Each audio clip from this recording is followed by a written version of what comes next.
అందరికీ నమస్తే, నేను మీ భార్గవి. వెల్కమ్ బ్యాక్ టు అమ్మ చేతి వంట. ఈరోజు వీడియోలో సీతాఫలంతో ఒక టేస్టీ మిల్క్ షేక్ రెసిపీని మీతో షేర్ చేస్తున్నాను. మిల్క్ షేక్స్లో నా ఫేవరెట్ అంటే సీతాఫల్ మిల్క్ షేకేనండి. చాలా చాలా టేస్టీగా ఉంటుంది. సీజన్ వచ్చింది అంటే కంపల్సరీగా ఇంట్లో చేసి పెడుతూ ఉంటాను. జనరల్గా మా ఇంట్లో పిల్లలు సీతాఫలం తినడానికి ఎక్కువగా ఇంట్రెస్ట్ చూపించరు.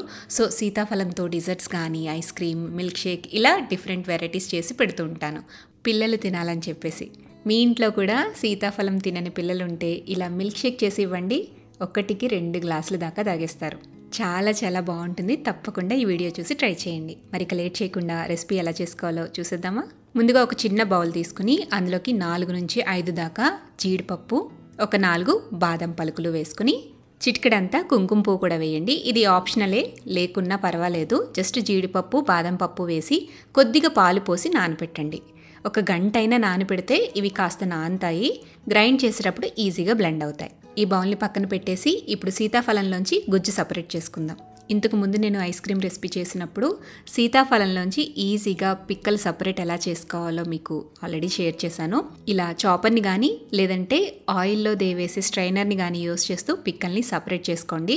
మనకి పల్ప్ అనేది ఈజీగా సపరేట్ అయిపోతుంది. కొంత సీడ్లెస్ పల్ప్ని కూడా ఇలా సపరేట్గా బౌల్లోకి తీసుకుని పక్కన పెట్టేసేయండి. ఇప్పుడు మిల్క్ షేక్ చేసుకోవడానికి బ్లెండర్ తీసుకోండి. బ్లెండర్లోకి ఫస్ట్ మనం నానబెట్టుకున్న జీడిపప్పు, బాదం పలుకులు పాలతో సహా వేసేసేయాలి. ఆ తర్వాత 1/2 కప్పు దాకా సీతాఫలం గుజ్జు వేసుకోవాలి. ఇప్పుడు ఇందులోకి 1 కప్పు దాకా కాచి చల్లారి పెట్టుకున్న ఫ్రిడ్జ్లో పెట్టిన చిల్లుడ్ మిల్క్, చల్లగా ఉండే పాలని వేసుకోండి. తర్వాత ఇందులోకి 1 టేబుల్ స్పూన్ దాకా పంచదార, 1 టేబుల్ స్పూన్ దాకా కండెన్స్డ్ మిల్క్ వేయండి. కండెన్స్డ్ మిల్క్ లేకపోతే ఇందులోకి మీరు మిల్క్ పౌడర్ అయినా వేసుకోవచ్చు, లేదా పంచదారని కాస్త ఎక్స్ట్రా వేసుకుని బ్లెండ్ చేసుకోవచ్చు. వీటితో పాటుగా ఒక 1/2 టీ స్పూన్ దాకా వెనీలా ఎసెన్స్ కూడా వేయండి. మీకు ఫ్లేవర్ అనేది ఇంకాస్త ఎన్హాన్స్ అవుతుందన్నమాట. వెనీలా ఎసెన్స్ లేకపోతే కనుక స్కిప్ చేయండి. యాలకుల పొడి ఉంటే కాస్త చిటికెడంతా యాడ్ చేసుకోవచ్చు మీకు ఇన్ కేస్ ఆ ఫ్లేవర్ నచ్చితే. ఇవన్నీ వేసిన తర్వాత బాగా స్మూత్గా బ్లెండ్ చేసేసేయండి.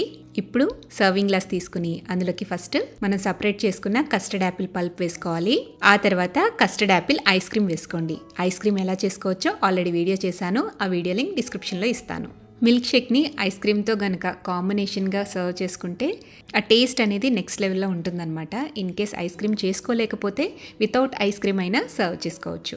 సర్వింగ్ గ్లాస్లోకి ఐస్ క్రీమ్ వేసుకున్న తర్వాత ఇప్పుడు బ్లెండ్ చేసుకున్న కస్టర్డ్ యాపిల్ మిల్క్ షేక్ని గ్లాస్కి నిండుగా వేసేసి సన్నగా చాప్ చేసుకున్న డ్రై ఫ్రూట్స్తో గార్నిష్ చేసేసి సర్వ్ చేసేసేయండి. అంతే, చాలా చాలా టేస్టీగా ఇంకా తాగాలనిపించే విధంగా సో యమ్మీగా కస్టర్డ్ యాపిల్ మిల్క్ షేక్ అయితే రెడీ అయిపోయింది. ఈ సీజన్లో డెఫినెట్గా మీరు కూడా ఇంట్లో తప్పకుండా ఈ కస్టర్డ్ యాపిల్ మిల్క్ షేక్ని ట్రై చేయండి. ట్రై చేసి టేస్ట్ చేసిన తర్వాత మీ ఫీడ్బ్యాక్ని నాతో షేర్ చేయడం అస్సలు మర్చిపోవద్దు. వీడియో నచ్చితే లైక్ చేయండి, మీ ఫ్రెండ్స్కి, రిలేటివ్స్కి షేర్ చేయండి. మరిన్ని టేస్టీ సింపుల్ క్విక్ రెసిపీస్ కోసం అమ్మ చేతి వంట ఛానల్ని సబ్స్క్రైబ్ చేయండి.